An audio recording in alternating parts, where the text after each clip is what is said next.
Live from London, this is Global Business. Hello, welcome to the programme. I'm Jamie O. And I'm Paul Barber. Our top stories. China's President Xi Jinping ends his visit to Hungary, the final stop of his European tour. Our other headlines: the United Nations General Assembly votes overwhelmingly to back Palestine's bid for full membership. Chinese electric car maker Zeekr makes its debut on the New York markets in a multi-million-dollar flotation. I promise that you'll never find another like me.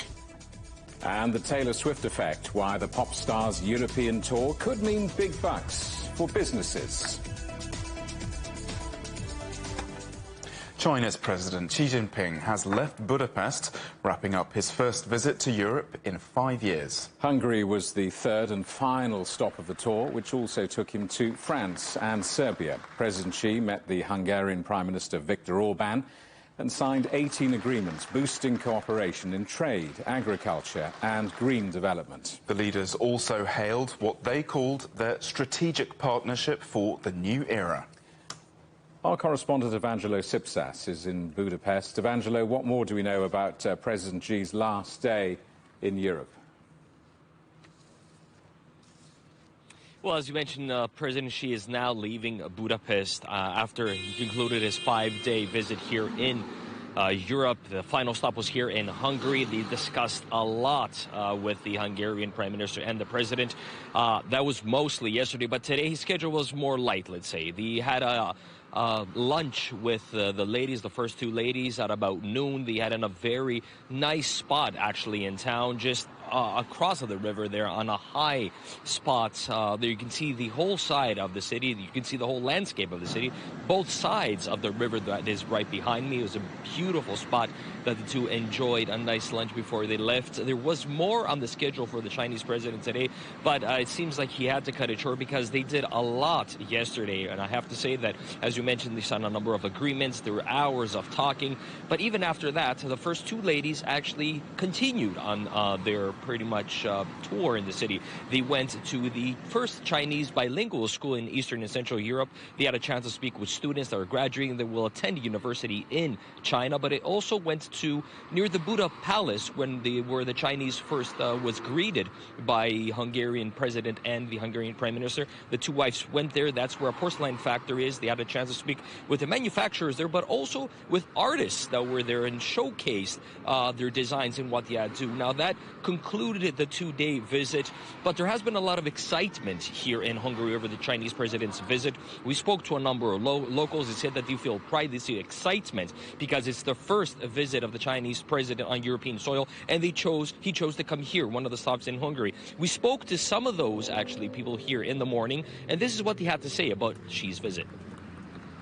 Economically, I'm sure it's good. It's a good direction to have a relationship with China or to be a business partner. If we don't, then somebody else will. So let's take the opportunity. China's rapid progress over the past 3 decades has set a high standard for the rest of the world.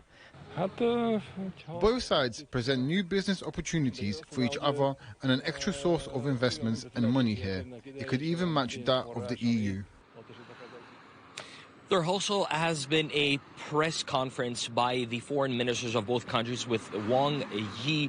Have not yet released the details of that message, but as the hours are going to come by, we're going to get more of what was said during that press conference, which is pretty much wrapping up the 2-day visit of the Chinese president here in Hungary. Evangelo, thank you for that. Our correspondent Evangelo Sipsas in Budapest.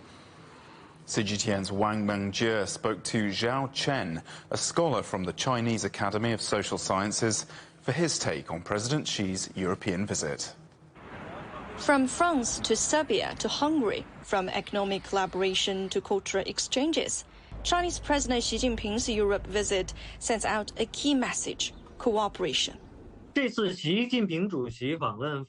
President Xi's visit has opened a new door for China-EU ties from a strategic perspective. Amid the uncertainties facing the world today, Europe has gotten entangled in geopolitical problems like the Russia-Ukraine conflict and the Palestine-Israel war. As President Xi attended a trilateral meet with French President Emmanuel Macron and European Commission President Ursula von der Leyen in Paris, They reached consensus on several points, especially on the Palestine-Israel issue. On the Ukraine crisis, which is a sensitive topic for Europe, President Xi's visit has drove home the message that China seeks a peaceful resolution of the Russia-Ukraine conflict. The visit also highlights economic cooperation, with mechanisms like from French farms to Chinese tables, setting an example for China-EU trade. China-EU economic and trade cooperation always acts like a stabilizer and a ballast for bilateral ties. President Xi's visit has reaffirmed that concept. During his visit to France, close to 20 bilateral cooperation documents were signed in areas like green development and commerce. Multiple cooperation documents, including on Belt and Road cooperation and e-commerce, were also signed during his Serbia visit. In Belgrade, President Xi and his Serbian counterpart, Aleksandar Vučić, signed a joint statement on building a China-Serbia community with a shared future in new era, making Serbia the first European country to build such a community with China. Zhao said the joint statement has turned China-Serbia ties into a role model for China and Central Eastern European countries. Looking ahead, Zhao said the Chinese president's visit has set a right tone for taking China-EU relations to a higher level, building a path to healthy and sustainable bilateral ties in the future. Meng Jie, CGTN, Beijing. European companies in China say they have a renewed sense of optimism following the lifting of COVID control measures and visa-free travel. But the survey carried out by the EU Chamber of Commerce in China also said that business confidence in the market had dipped over concerns over what it calls sluggish demand and challenges within the property sector. Well, the Chamber's Secretary-General is Adam Dunnett. I asked him for his opinion on President Xi's visit to Europe. The meetings that took place themselves, I think they were overall having, again, realistic expectations. They should be seen as a success.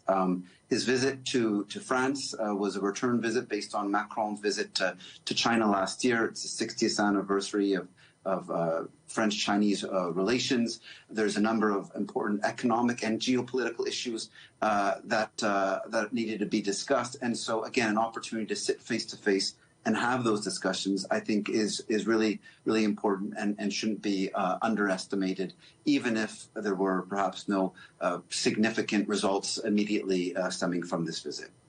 So, successful visit overall, bearing in mind realistic expectations. Talking about the nitty-gritty, if you like, how vital are European countries for China to do business with, especially when it comes to the technologies of the future? EVs, batteries, green energy, even space exploration? I mean, our joint relations are extremely important. We're each other's first and second largest trading partners. Our investment going both ways is now on a similar level of stock investment with a huge potential to grow. And China being the first and second largest economy, depending on how you want to measure it, and with a foreseeable bright future ahead of it if it manages its economy well, is still going to be extremely important for the EU. We are two of the largest trading economies in the world, so it's important that we get this relationship right. In terms of the technologies that you mentioned, yes, this is one of the important issues that needed to be discussed during this trip on the EU's approach to de-risking, which I think is still hugely misunderstood here in China. Our organization wrote a very important report describing what de-risking is, what risk management is. And for the EU, it's very precise, it's very narrow. It's about raw materials, it's about diversity, it's access to global markets. It's not about closing the EU market. So in that sense, the EU market still remains open, but there are conditions for it. So you mentioned your organisation's report, the European Chamber of Commerce in China, the organisation you lead. It clearly has a keen interest in how well economic relations can be deepened between China and Europe and how geopolitical issues can be toned down. What kind of messages do you think businesses, especially the businesses that you represent, will be taking from the deals struck and the words exchanged between leaders? Well, first of all, there have been a number of deals that were struck. In all three countries, there are over a dozen agreements that were signed. Not all of them were public, but when these high-level visits happen, leaders like to take business with them. And going back to the importance of our relationship, trade and investment is one of the best ways of ensuring that relationship. As I said earlier, China is a huge market, and our members here still have a lot of faith in the development of the market here. Through high-level meetings that we've seen in the past, a number of very good high-level meetings between EU and China, we've seen issues on cross-border data transfer being resolved as a result. And our own organization, through high-level meetings that we've had with governments here, provincial governments, we've been able to resolve issues on procurement and access to financing and other issues. So I firmly and strongly believe that the high-level meetings are absolutely necessary for solving these issues and promoting and developing our relations. You're watching CGTN. Still ahead, the United Nations General Assembly votes overwhelmingly to revive Palestine's bid for full membership.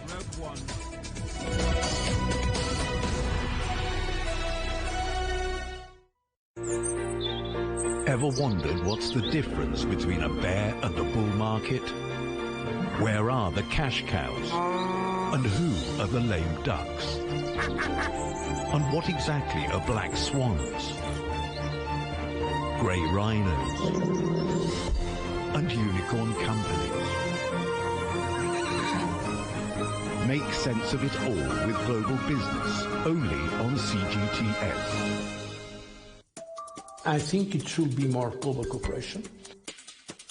I would like to hear more the voice of the developing countries. Globalization has lifted more than 1 billion people out of poverty. The great transition has to happen. It's a necessity. Both China and the United States are important powers in the world. What unites us is much more than what divides us. And I believe China is committed to this agenda. Join me, Juliet Mann, to set the agenda at these times every weekend on CGTN.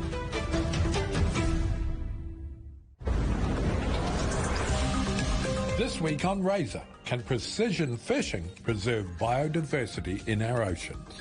There's a lot of things can happen between the point we've dropped the net in and we take it out, and if we want to fish more precisely and catch more of the right fish and less of the wrong fish and have less of an impact on the environment, we've got to understand what we're doing.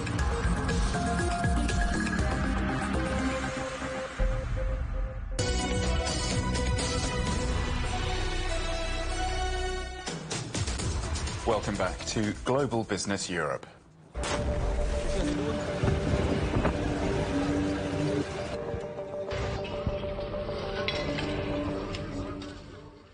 The United Nations General Assembly has voted overwhelmingly in favour of reviving Palestine's bid for full membership. Well, let's talk now to our correspondent Jody Jacobs at the United Nations headquarters in New York. Jody, it sounds like a dramatic day. The vote is through. Talk us through what happens and what happens next. Well, indeed, Jamie, and that was the sense that you got when you looked inside that UN General Assembly today. 143 countries voting in favor of this draft resolution. 9 countries voted against, which includes the United States and Israel. There were 25 abstentions, and countries that abstained from the vote included the United Kingdom, Canada, and Italy. Now, this vote, of course, has now been seen as a global survey of support, if you can put it that way, for the Palestinian bid to become this full member within the United Nations. Now, this vote today wasn't for full membership as was initially anticipated. However, it does give the state of Palestine some increased powers and privileges within the UN body. Now the state of Palestine, they can now be seated amongst other members within the General Assembly. They can speak at the General Assembly. They were able to do so before, but only when with matters pertaining to Palestine could they speak in the General Assembly. Now they are able to speak within the General Assembly. They are able to make proposals and table amendments, but the one thing that they can't do, they can't vote. That's the right that's, of course, only afforded to a full member of the United nations. This resolution, of course, today also recommends that the Security Council now reconsiders the full membership application by the State of Palestine. Of course, we know that last month the United States had in fact vetoed that resolution within the Security Council. It's now going to go back to the Security Council for another vote. But speaking at the General Assembly, the permanent observer of the State of Palestine, Riyad Mansour, called on member states to be on the right side of history. Let's take a listen.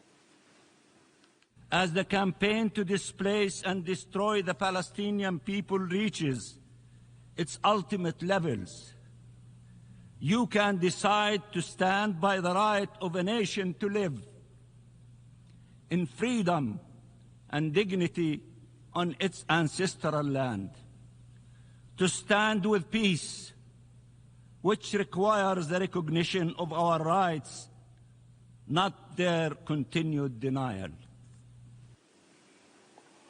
Well, in his address here in New York, the Israeli ambassador, however, Gilad Erdan, said that this vote goes against the fundamental principles of the UN Charter. In a dramatic display then, he shredded the UN Charter using a small shredding machine and then ending his speech with the words, "Shame on you, Jamie." Jody, you live and breathe the United Nations. For those of us who are not experts in its ways, I mean, there is a possibility, surely still ahead, a stumbling block, if you will, at the Security Council. Is that not the case? Indeed, Jamie, and that's going to be the sticking point. And the United States, in fact, released a statement even before this vote took place within the General Assembly, saying that it's going to vote against it in the General Assembly. And once it makes its way back to the Security Council, they will again veto it like they did before. They believe, the United States believes, that a two-state solution should take place within the Middle East, but it should be negotiated between the two parties, that being Israel and Palestine, and not by the United Nations. Now, it's going to be interesting to see what unfolds in the next couple of hours, Jamie, because Israel has already called on the U.S. to withdraw its funding to the United Nations in accordance with American law should Palestine get increased privileges within the world body. It's important to note, though, that U.S. law does in fact prohibit it from funding any UN organization that grants some sort of full membership to a country that is not internationally recognized like the State of Palestine is. So that's one big thing to watch that's going to unfold within the next couple of hours, especially with all eyes set on Washington on its next move. Jody, thank you for that. Our correspondent Jody Jacobs at the United Nations headquarters in New York. Our correspondent Akram Al-Satari is in Rafah. The Israeli occupation forces are extremely active in East Rafah area. They have also been targeting different areas, positions, houses, and agricultural land in the east and the very south of Rafah city. They have been destroying homes. They have been blowing up whole residential blocks. Some of the people are coming, some of the people who are injured are coming not far away from us to Al-Kuwaiti hospital. That is also in an area that is considered high risk. People are still trying to leave Rafah. Hundreds of thousands of people are trying to move now. Hundreds of thousands more are unable to move because they cannot afford the cost of leaving. People are removing the tents and trying to go somewhere nearby their relatives or families. A total mess in Gaza, a total mess in Rafah because of that ongoing ground operation. And it seems that Israel is also planning to expand that, where they have been, the Israeli occupation forces have been advancing into an area that is nearby the area that was initially attacked, which is Ashoka area.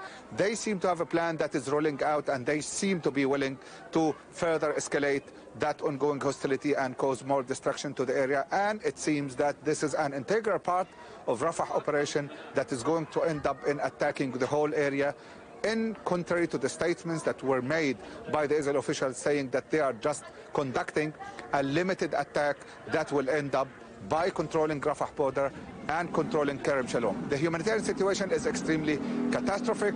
People are still frantically trying to get and secure any kind of food or water supplies for their families. People have been already vulnerable and exposed because of the ongoing blockade that has been imposed, because of the Israeli Jewish Passover, and because of the most recent slow supplies. And now they are left with no supplies whatsoever, and the crisis is now threatening the hospitals because of the fact that fuel supplies are running out. Also, cooking gas supplies are running out. So people are fully blockaded, and people are fully aware that they are left to face death and hunger because of that ongoing policy. Prime Minister Benjamin Netanyahu says Israel can stand alone after the country's closest ally, the United States, threatened to withhold weapons over the offensive in Rafah. Let's speak now to our correspondent, Martin Lowe in Tel Aviv. Martin, what more did Mr. Netanyahu have to say?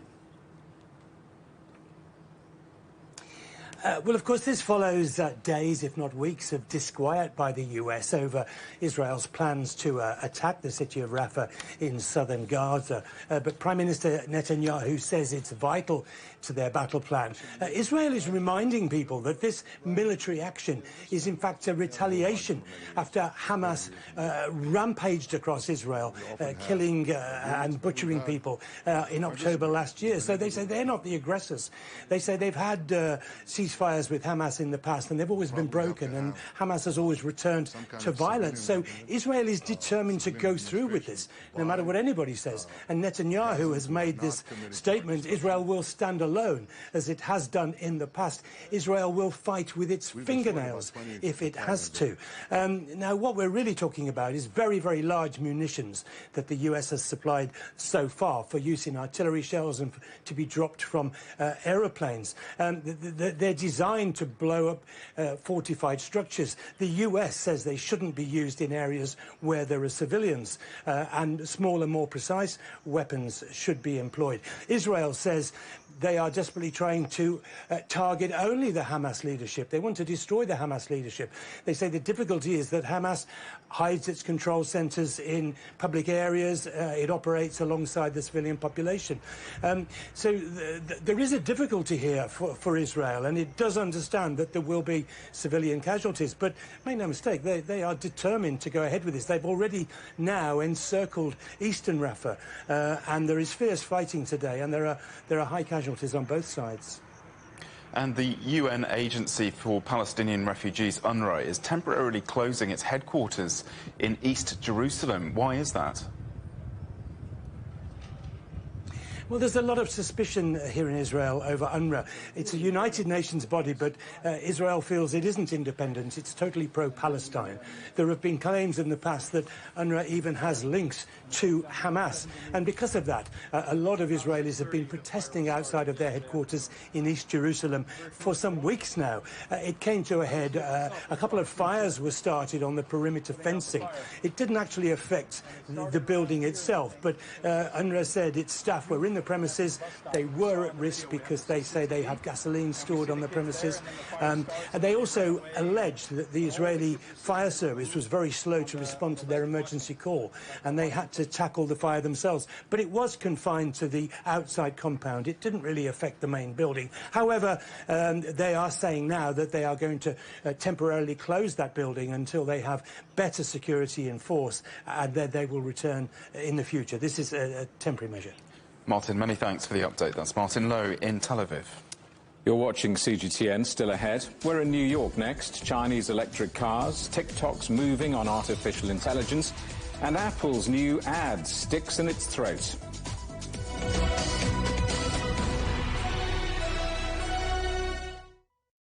What do we mean when we talk about the difference? Brazen axe. The difference is in the detail, the background, Defense ministers from the wider angle and perspective of every story.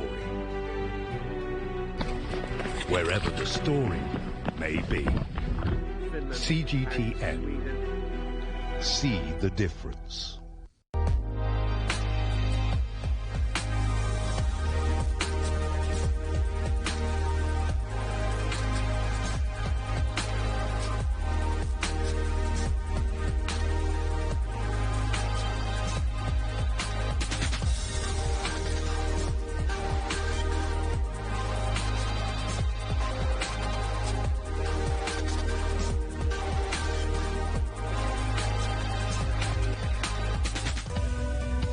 We are all connected. Across borders, across continents, connected by ideas, a shared humanity. Stay connected.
Welcome back to Global Business Europe with Jamie Owen and Paul Barber. Our top stories. China's President Xi Jinping ends his visit to Hungary, the final stop of his European tour. Our other headlines: the United Nations General Assembly votes overwhelmingly to back Palestine's bid for full membership. The United Kingdom is officially out of recession. That's according to the Office for National Statistics. Gross domestic product grew by a better-than-expected 0.6% between January and March, the strongest growth in more than 2 years. The UK entered shallow recession in the second half of last year as inflation continued to drag on the economy. Well, the Chinese electric vehicle maker Zeekr is making its debut on the New York Stock Exchange. It's looking to expand into other markets as competition between EV makers in China is hotting up. Our correspondent John Terrett is there at the New York Stock Exchange for us. Yes. So, John, tell us a bit more about this latest Chinese electric vehicle maker to debut, Zeekr. It's a bit of a pity that you didn't come to me 5 seconds ago, because I was surrounded by Chinese people 5 seconds ago, and they've just all been cleared. They go to bye-bye, bye-bye. 2 Chinese people leaving. We had hundreds here just now, but they've gone upstairs to have a glass of champagne because their IPO has gone very, very well. And I'm going to tell you about it right now. It's a company called Zeekr, Z-E-E-K-R. And their slogan is shaping your EV experience. And actually, they've had about a decade of experience in Europe. They're based in Gothenburg in Sweden. And the letters stand for, I'm going to tell you now what the letters stand for. They stand for, the Z stands for zero, as in zero emissions. The double E stands for electric era. The K apparently stands for krypton, which is a gas that ignites a bright light. And I think the R stands for the fact that krypton is quite a rare gas. All of which, of course, is a load of marketing baloney. They've obviously made that up to fit the letters that fit the name Zeekr. But anyway, we love them anyway, and they've come to the New York Stock Exchange with a very exciting IPO. They were priced last night at $21 per share. And they came out just now at about $26 per share. And if I turn my head, I can tell you what they're doing now. They're 27.28, so that is a gain overall in just the past 10 or 15 minutes of about 30% for Zeekr. Now, the ticker symbol here, in case you wish to look it up, is ZK. And they make luxury electric vehicles. That's what they do, basically. And they're part of Geely, which is a much bigger Chinese company based in Hangzhou. And Geely's been going since 1986. They turned to automotive vehicles and things in 1997, and now these days we think of Geely really as being a multinational automotive corporation. And Zeekr is their newest form of luxury EV offering. And they're hoping with this IPO to get to know the American market much better. So they've had a great success in the last couple of minutes, so well done to Zeekr. That's the good news, and now the bad news. The Wall Street Journal has just begun reporting the last couple of minutes on its website that President Biden intends to quadruple tariffs against Chinese imports of electric vehicles. Timing is everything, folks. Timing is everything. Yeah, indeed it is. Well, another Chinese company in the news, John, TikTok. It's moving on artificial intelligence. Tell us more. Well, AI is here to stay. That's the story here, because it's all happened so quickly. I mean, we're only in May, and I remember we were only really talking about AI midway through last year, and now it's everywhere around us. And that's what this story means, because TikTok is going to label anything that you see on the site that is AI generated. Now, I think they already do that with their 170 million American members. If something is AI generated or they suspect it is, they flag it up. And I think what the point of this story is, they're now going to do it with stuff that their members bring in from outside. So if they repost something for another site, then there will be a little warning symbol on there as well, whether it's produced by somebody who's a member of TikTok or somebody who's just brought something in from outside by reposting. This is all government-backed here. The administration has had meetings with AI producers and people who are going to use AI, and the idea is that if you see a photograph or a photograph is suspected of being created by AI or a document, then there will be some kind of symbol telling you that it wasn't a human being that actually produced it, or that in some way it's been enhanced by AI. Meta Platforms does something very similar with Instagram and Facebook, or they plan to. And of course, we should remind everybody that TikTok is the subject of a US government ban, a new law that will kick in 9 to 12 months. Although TikTok this week said it was going to sue the American administration over that potential ban for violation of the First Amendment. It's heading to the courts, this issue. It'll probably end up in the Supreme Court in Washington, D.C. Guys? And finally, John, Apple's new advertisement is causing some indigestion over there. Tell us more. I see what you did there, Paul. Very good indeed. You're learning fast. Basically, this was the talk of Wall Street in the last 12 hours and Silicon Valley as well. Apple has rattled the cages of the socials. The socials are very, very unhappy about what they have done. And this story relates to... Oh, I dropped my pen, excuse me. This story relates to the fact that we're all scared of AI. We are, aren't we? I was just telling you about the TikTok story. Well, everyone's upset about AI, really, because we worry that we're going to lose our lifestyles and we're going to lose our jobs. That's the thing. And Apple is being accused of being tone deaf, because what they did was they introduced a new series of iPads at their Let Loose conference this week. And then on the socials yesterday, there was this 50-second ad which shows a massive hydraulic press pressing down on all the things that we love in the world, like books and a guitar and a piano and Angry Birds and emojis and arcade games. Remember, you put a coin in, pull the lever, all of those. Paint and creative tools, all crushed by this hydraulic press. And the social media people say, well, look, Apple is being tone deaf because they are visibly crushing everything in the world, in other words, crushing humanity. Now, the point about this is, I'll be brief, don't worry. Other Apple ads in the past have been known for their color and their lightness of touch. And this is very, very different. It's very dark. Tim Cook, the CEO, has apologized.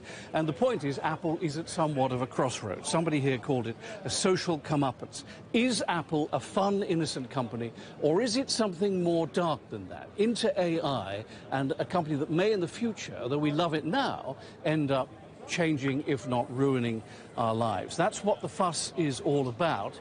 The next thing to look out for regarding AI and Apple is in June, when they have their Worldwide Developers Conference, and they'll have much more to say about their AI plans then. In the meantime, this, I hate to call it a storm in a teacup, but you know what, it's going to blow over. It will blow over. But it's a big story for now. Has pushed their shares down by 1%. And let me give you an update. 27.38, a gain of 30% for Zika in just the last 20 minutes. There you go. Great. Thank you, John. Hold on to that pen tightly. Have a great weekend. Bye-bye.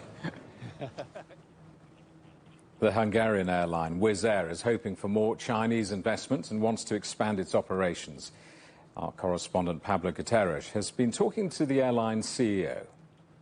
We have been operating an A330 freighter aircraft, predominantly between China and Hungary for years. That aircraft is owned by the Hungarian government but operated by Wizz Air. We have roughly around 4 or 5 operations every week. In total, we have completed more than 500 flights between China and Hungary, carrying cargo between the two countries. And thirdly, and I think that's very interesting, we are an Airbus customer. We only fly Airbus airplanes. And last year, in 2023, we started taking deliveries from the Tianjin factory of Airbus.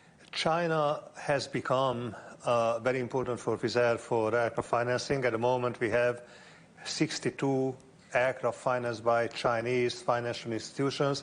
Another 19 aircraft will come down the line in the near future. So basically, if you look at it, we have a total fleet of 208 aircraft. Essentially, a third of our fleet is financed in China from China. The A321neo, shortly after your company acquired, it said that the goal, as I understand it, is to operate 10% of flights being powered with sustainable fuel. Can you tell me, I mean, how is this going to affect the environment? When it comes to Wizz Air, actually we are in pole position for sustainability. We operate the youngest fleet of aircraft of any airlines in the world. We operate the most efficiently configured aircraft to make sure that our unit carbon footprint is already the lowest in the industry. We continue to be in the forefront of the sustainability efforts of the industry. And, you know, we want to be a global driving force for improving sustainability for aviation. We're seeing that hydrogen-powered aircraft is the ultimate solution, but this is a long time out. This is not going to happen in the next few years. We've just made a commitment for lifting 10% of our fuel requirements as sustainable aviation fuel by 2030. We have been making equity investments in a few companies to make sure that actually sustainable aviation fuel is produced, and we want to make sure that we are leading the way. And with that regard, I think ultimately this is going to feed into the bottom line of the business, into profitability, because simply if you don't move, the world is going to make you irrelevant. So do you anticipate in the future Wizz Air flying to Shanghai or Beijing? Is this something I think that's probably tough because of the range available. So this aircraft has still limited range. It's extended versus what we have today, but it's still somewhat limited. But I would say that China would become accessible, not necessarily the whole of China, but part of China would become accessible to Wizz. Now, a growing number of young people in Hungary are learning Mandarin, given the country's growing business links with China. Our correspondent Evangelo Sipsas reports now from Budapest. From decorations to the school's special tea room. While this school is thousands of miles away from China, it could be mistaken for any from Beijing to Guangdong. Here, young people learn to speak Mandarin, with some graduates going on to study in China.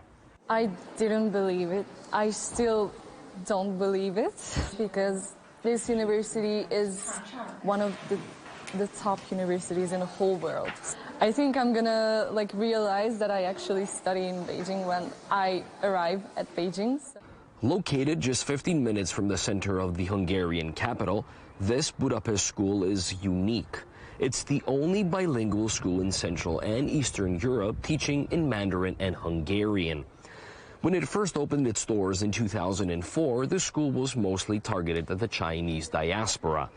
20 years later, 7 out of the 10 students are Hungarian. Since I have been learning this language for 12 years now, it has become my second native language, so I sometimes think in Chinese. And those language skills are useful, especially as trade between Hungary and China continues to increase. Many of these students will go and work with Chinese companies, while others will go and study there. It's every teacher's dream, and now it's coming true. This year, 10 students will be studying in higher education in China. I hope that they can make it and that the language skills they have acquired over the years here will help them land good positions in China or jobs requiring Chinese.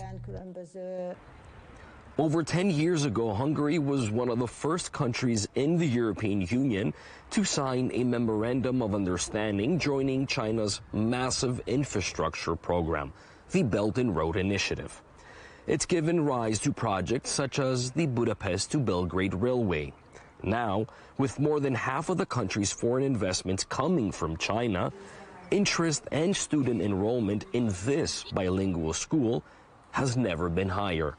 Evangelos Ipsas for CGTN, Budapest. Now, as our correspondent John Terrace in New York was telling us just a few moments ago, US President Joe Biden is expected to hit China with a series of new tariffs targeting key strategic sectors, including electric vehicles. It could be unveiled as soon as next week in a review of measures first put into place under Donald Trump. Industries connected to semiconductors and solar equipment are also likely to be affected. Domestic travel in China is soaring, according to the Ministry of Culture and Tourism. Last week's public holiday saw 295 million trips made within the country. That's 28% higher than pre-pandemic figures recorded in 2019. However, international arrival numbers remain subdued, with foreigners at 30% of 2019 levels. Hundreds of climate activists have stormed Tesla's Gigafactory in Germany, protesting against Elon Musk's planned expansion. Tesla closed down the site near Berlin on Friday amid security concerns. Demonstrators say they're opposed to the EV maker's plans to more than double the production capacity of its only factory in Europe. Trade unions in Argentina have held a general strike to protest against rampant inflation and economic reforms being planned by the new president. His critics say Javier Milei's tough austerity measures have already hit people's incomes and pushed up poverty. Our correspondent Joel Richards reports now from Buenos Aires. Hundreds of cancelled flights, major disruptions to public transport, banks and many shops closed. Unions held a nationwide strike in Argentina. With public transport affected, there were only isolated protests. Here, workers from the banking sector. It is important for the workers to protest and be seen because austerity measures are hitting the working class. Spending cuts are hurting people who have the least. Strike action was scheduled to last 24 hours. This is the second general strike trade unions have called in Argentina this year, a response to the austerity package, the economic reforms proposed by the libertarian president Javier Milei. Congress is debating Milei's reforms that include labour and tax reforms. The lower house has approved the bill, and the Senate is due to debate the legislation later this month. Milei's infamous chainsaw approach, symbolising his plans to cut public spending, has already seen an impact. A major devaluation last December has seen inflation spike to nearly 300%. And by removing price controls, the cost of utility bills and also transport has increased. This week saw a series of measures by workers ahead of the strike. On Monday, subway workers opened gates for passengers to travel free. In the context of very high inflation and wage negotiations that are blocked by the government, the increase of what the workers pay to travel to and from work is very high. It eats up a large part of their salary. The government condemned the strike action, saying it prevented many people who wanted to go to work from doing so. What the unions are doing is an attack on people's income and people's freedom. Strike action of any kind at this moment in Argentina is completely absurd. As Congress debates major reforms for Argentina's economy, the standoff between Argentina's powerful unions and the government is set to continue. Union leaders have suggested that if there are no negotiations, the next general strike will last 36 hours. Joel Richards, CGTN, Buenos Aires. Cuba has announced a visa-free policy for Chinese visitors as it hopes to restore the tourism industry to pre-pandemic levels. This all comes as Air China says it'll resume flights from Beijing to Havana this month. Our correspondent Louis Chirino reports. Chinese tourists visiting Cuba are attracted to the local culture, heritage, architecture and hospitality. The island could see an increase of tourism after the government adopted a visa exemption policy for Chinese travelers in May. In an exclusive interview, Ariel Lorenzo Rodriguez, Director for Asia and Oceania at Cuba's Foreign Ministry, spoke to CGTN about the new policy. This decision is part of efforts by both nations to take bilateral relations to a higher level, strengthen mutual political trust and dialogue, bilateral political coordination, and increase visits and exchange. This is in tune with consensuses reached by the top leaders of our two nations. China and Cuba have shared strong relations of friendship and cooperation over the past 60 years. China's impact on the island can be seen in the Cuban sectors of telecommunications, energy, transport, and of course, in tourism, which reported significant growth in Chinese visits before the COVID-19 pandemic outbreak. Cuban authorities expect a positive impact on the local tourist sector, not only with the new visa-free policy, but with the recent announcement from Air China, which originally operated here from 2015, that it will resume flights to Havana in May. Air China will start 2 direct weekly flights, Beijing-Havana, on May 17th, benefiting Chinese travelers who will come directly and comfortably on board their own planes. So Cuban destinations could see a significant increase in the number of tourists from China who are also favored with the new visa exemption. The tourism official also said that travel agencies and hotel chains are considering offers to tourists like personalizing rooms, restaurant menus, and other logistic aspects in tune with Chinese traditions. Government officials say new initiatives like direct flights from Beijing to Cuba and the visa exemption policy for Chinese citizens and others that could follow will further tighten and expand China-Cuba relations. Luis Chirino, CGTN, Havana. And you're watching CGTN, still ahead. The Taylor Swift effect, why the pop star's European tour could mean big bucks for businesses.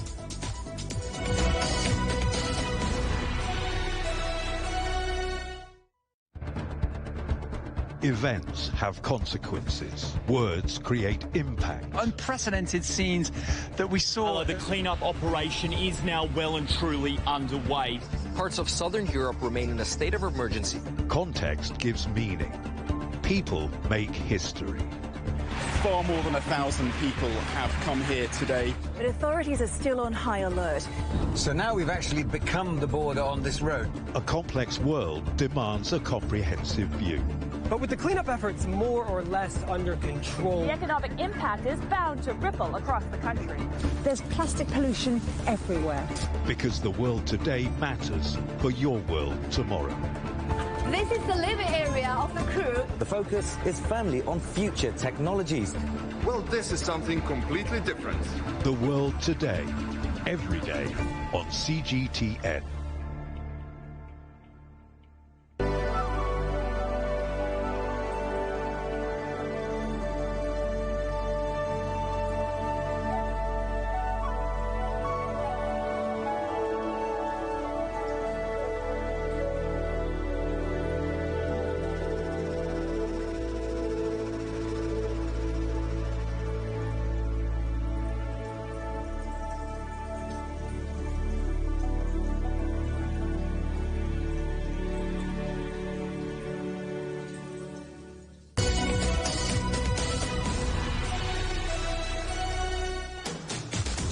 Welcome back to Global Business Europe. Now, the death toll from flooding in Brazil has reached 100, with many areas still cut off. Rescue helicopters have been deployed to try to reach stranded communities. Our correspondent Paula Cabral reports. More than a week after the heavy rains brought disaster, large areas of the Brazilian state of Rio Grande do Sul are still underwater, even though the rain has subsided in most of the region. Nearly 1.5 million people in 417 cities have been impacted by the flooding. More than 160,000 people have had to leave their homes, with many still in dire need of help. Many roads are cut off here in southern Brazil, so the delivery of aid like food, clothing and medicine has to be made by helicopter. The rescue of victims also is dependent on helicopters, but at least for now the clear skies are making these missions a bit easier and less risky, and we are boarding on this helicopter with this team of rescue workers going to check the situation of a nearby community. We flew from the capital Porto Alegre to the city of Eldorado do Sul, just across the Guaíba River. Under normal conditions, it would be a 20-minute drive over a bridge, but there's nothing normal about the situation now. Mais de 170 bloqueios das rodovias em 68 rodovias. There are more than 170 blockades across 68 roads. That means we cannot access more than half of the state of Rio Grande do Sul by land, which is larger than many countries. We still have people waiting for rescue on top of their houses. In the first days, many people did not want to leave their homes, but are now asking for help because they have run out of food. This volunteer medical doctor has just returned from a mission in a severely affected area, and he's already concerned about what will happen after the water recedes. The magnitude of the impact of this event, not only on people's health, but on their lives in general, cannot be compared to anything I have ever seen. The command and control of rescue operations have been centralized in the Situation Room at an army headquarters in Porto Alegre. But there are also independent volunteers trying to help, like these people who have put their leisure boats to work, trying to reach those still isolated in the city of Porto Alegre. Amid a disaster of excess of water, one of the biggest problems now facing the region is a shortage of drinking water, as most treatment plants have been damaged by the flooding. Here, people are lining up to fill bottles at the public spring. Todo Rio Grande do Sul, né? Não tem mais, o pessoal qualquer fonte de. This is a problem across the state. People are resorting to any sources of water they can find. Those who know of springs in the woods are also going to these places to get water.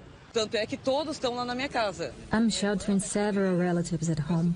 My sister had to come with all her children because her neighborhood flooded. Because of that, we need even more drinking water. This is the fourth climate-related disaster to hit the state of Rio Grande do Sul since June of last year, and it's the most deadly and widespread so far. While authorities and communities are still dealing with the immediate impacts of this event, there are already discussions on how to better guard against such tragedies in the future. Paulo Cabral, CGTN, Porto Alegre. Russian lawmakers have approved President Vladimir Putin's nominee, Mikhail Mishustin, to return as Prime Minister. Mishustin has been in post since 2020 and supported Putin throughout the Ukraine conflict and the economic challenges from Western sanctions against Moscow. The reappointment comes after Putin was sworn in for another 6-year term on Tuesday. Ukraine's President Volodymyr Zelensky has fired the head of his personal protection unit after 2 of its members were accused of plotting to assassinate him. Serhiy Rud has led the president's security details since 2019. The colonels are suspected of belonging to a network of agents run by Russia's FSB security service. The Kremlin has not commented. Thousands of farmers are protesting across Poland over EU environmental rules, which they say are destroying their livelihoods. Farmers say the rules are driving up costs while also having to compete with cheap food imports from Ukraine. They want a meeting with Prime Minister Donald Tusk. Election authorities in Chad say the interim leader, Mohamed Idris Deby, has won the presidential election, even as his main challenger also declared himself the winner. The early figures show Deby secured more than 61% of the vote, avoiding a runoff. His rival, Prime Minister Suksay Masra, has accused Deby of stealing the vote. Taylor Swift is taking Europe by storm. The pop star began the latest leg of her global tour in Paris and is set to perform another 50 shows across the continent. And it seems the tourism business will be singing all the way to the bank. Our correspondent Michael Marillier has the baseline on Swiftonomics. Welcome to the Eras Tour.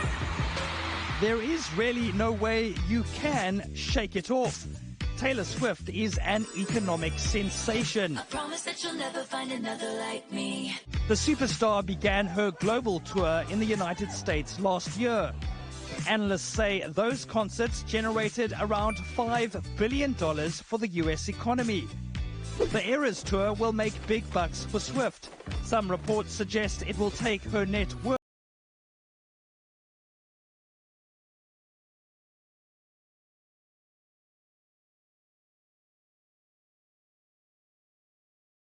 She's so cool. She's a really big role model. Now it's Europe's turn to cash in. 18 cities will host concerts between May and August. Some fans booked Airbnbs 6 months ago, and even then there was massive demand. Take Paris, for example, 80% higher than normal, 221% in London, 866% in Munich, and in Vienna, nearly 2,000%. Clearly, the Swifties are coming, and they're bringing their budgets with them. It's not clear how much cash European fans will splash, but there are some clues from across the Atlantic. Research firm Question Pro tracked fan spending during the US leg of the tour. First off, a ticket to the show. That cost, on average, $396. Add another $105 for food and drink. And what's a Taylor Swift concert without some merch? Fans spent an average of nearly $160 on gear like sweaters, caps and t-shirts. But wait, there's more. In fact, a lot more. How about $234 on an outfit for the concert? That's right, we're talking about spending before the show even starts. And of course, if Taylor doesn't come to you, then you come to Taylor. We took a 5 a.m. flight, and then we had the Uber take us straight to the merch line. Fans from out of town spent an average of $384 on travel and accommodation. For Taylor, I would go across the world. That means some Swifties forked out nearly $1,280, all for a single show. Swift Mania has already swept through the US, South America, Australia and Asia. European businesses will now be hoping to take advantage, because there is only one Taylor Swift. And when Taylor's in town, so is the money. Michael Marilia, CGTN Europe. And the headlines again. You do not support our freedom. You do not support peace. The United Nations votes overwhelmingly to back Palestine's bid for full membership. Our other headlines: China's president ends his visit to Hungary, the final stop of his European tour. And Chinese electric car maker Zeekr makes its debut on the New York markets in a multi-million-dollar flotation. And that's it for Global Business Europe. Thank you for watching. More on all our stories at europe.cgtn.com, and do follow CGTN Europe on Facebook, Instagram and TikTok. And you can go to CGTN Europe's channel on the Telegram app or scan the QR code on the screen to get stories and updates sent direct to your phone. Coming up next on CGTN, it's Africa Live, but we'll see you again on Monday, same time, same place. From all the team in London, goodbye. Goodbye.